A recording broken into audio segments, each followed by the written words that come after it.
everyone, my name is Brittany from Brittany Loves Reading, and today I'm coming to you with my TBR for the Mid-Year Reading Scramble. The Mid-Year Reading Scramble is a readathon hosted by Margaret from The Word Nerd. I will link Margaret down below. There are 3 different boards that you can choose from, and it basically just helps you get caught up on various goals.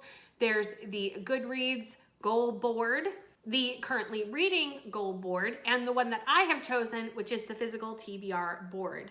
I'm doing very good on my Goodreads goal. I'm actually ahead, so there's no reason to really do that one. My currently reading, that's a different situation.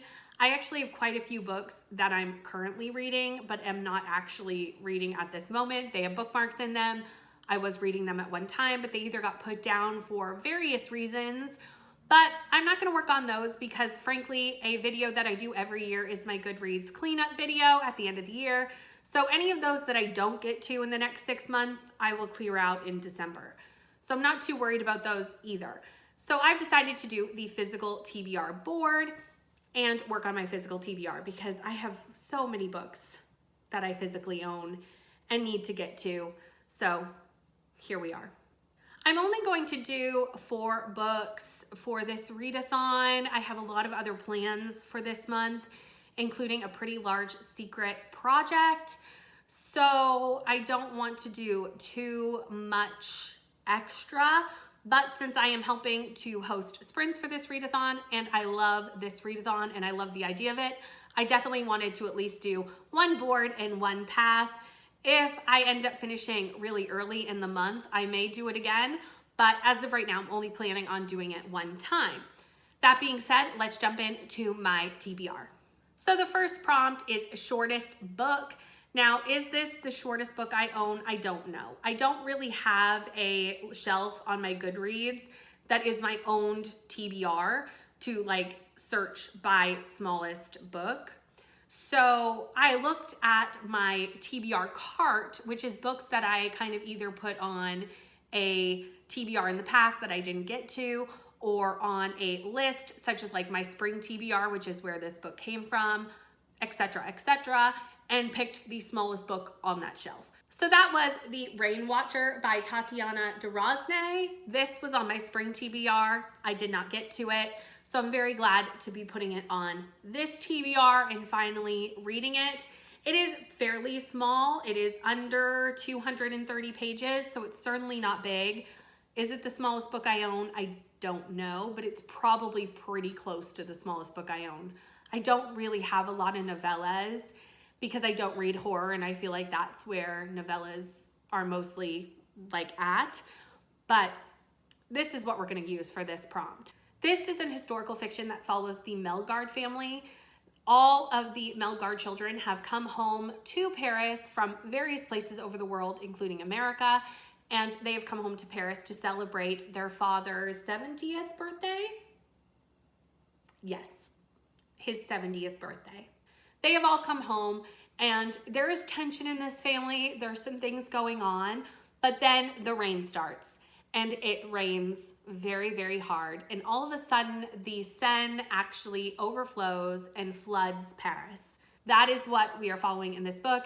I really wanted to read this for the spring because the rain, it's very rainy here, even today. That's why I'm filming up here and not in my normal spot, because down there, it's very dark because it's very rainy and it has been raining for a week solid. However, I am not complaining about that because not even a month ago we were on fire.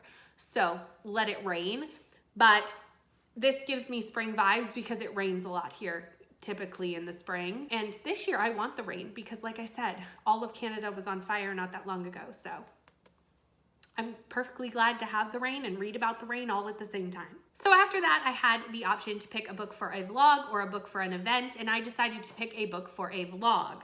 And for that, I will be reading The Hunting Party by Lucy Foley. I have to read this for an upcoming project, which I'm not gonna tell you about, but I do need to read this. So this is perfect. Getting it on this TBR, 2 birds, 1 stone, all of that. This is classified as a thriller, but realistically, Lucy Foley is more of your classic mystery whodunit writer, in my opinion. I absolutely adored the guest list, gave it 5 stars, had a great time. After that, I ended up putting The Hunting Party on my 5-star predictions list. So I'm also getting this off that list as well, doing lots of good things here. However, since I put this on that list, I read The Paris Apartment and only gave that 3 stars. So I'm a little nervous about this because Lucy Foley has gotten 5 and 3. We'll see what this one shakes out to be, but I will be reading this as a book for a vlog.